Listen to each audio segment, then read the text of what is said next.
દેશમાં સામાન્ય મધ્યમ વર્ગ સહિત તમામ આર્થિક ન્યાય, સામાજિક ન્યાય અને રાજનીતિક ન્યાય માટે ભારત જોડો ગાય યાત્રા 14મી જાન્યુઆરીથી નીકળનાર છે, જે અંગે ગુજરાત પ્રદેશ કોંગ્રેસ પ્રવક્તા નૈસદ દેસાઈ અને સુરત શહેર કોંગ્રેસ પ્રમુખ હસમુખભાઈ દેસાઈએ જણાવ્યું હતું કે ભારત જોડો યાત્રાની અભૂતપૂર્વ સફળતા બાદ રાહુલ ગાંધીના નેતૃત્વમાં ભારતીય રાષ્ટ્રીય કોંગ્રેસ દ્વારા ભારત જોડો ન્યાય યાત્રા યોજાશે।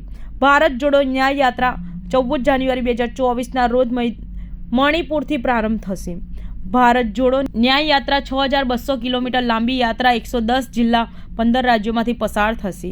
ભારત જોડો ન્યાય યાત્રા 14 જાન્યુઆરીથી પ્રારંભ થઈને મુંબઈમાં 20 માર્ચના રોજ પૂર્ણ થશે।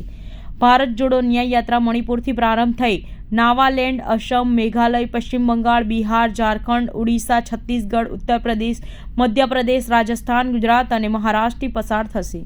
દેશમાં વધી રહેલ આર્થિક અસમાનતા, સામાજિક ધ્રુવીકરણને રોકવા અને સર્વસમાવેશી રાજનીતિ માટે ભારત જોડો ન્યાય યાત્રાની શરૂઆત કરવામાં આવશે।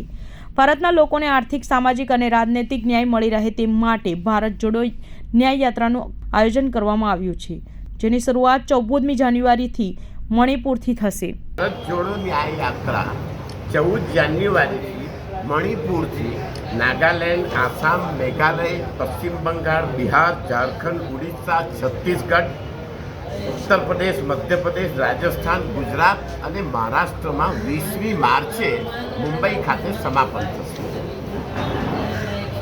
દેશમાં આર્થિક સમાનતા અને ધાર્મિક અને સામાજિક સમાનતા પ્રસ્થાપિત કરવાના ઉદ્દેશથી રાષ્ટ્રીય એકતાનું જતન માટે, એની જાળવણી માટે આ ભારત જોડો ન્યાય યાત્રા માનનીય રાહુલ ગાંધીજી પદયાત્રા તરીકે કરી રહ્યા છે। આપ જાણો છો કે કન્યાકુમારીથી કાશ્મીર સુધીની યાત્રા ખૂબ સફળ રહી હતી અને લોકોએ ખૂબ સારો પ્રતિભાવ આપેલો હતો, સહકાર આપેલો હતો ને આમાં પણ આપ સૌ અને આમ જનતા, આર્થિક રીતે, સામાજિક રીતે નબળા વર્ગના લોકો અવશ્ય સહકાર આપશે, સાથ આપશે અને આ યાત્રા પણ ખૂબ સફળતાથી પાર પડશે। આપ સૌના આશીર્વાદ અને સાથ સહકારની અપેક્ષા છે।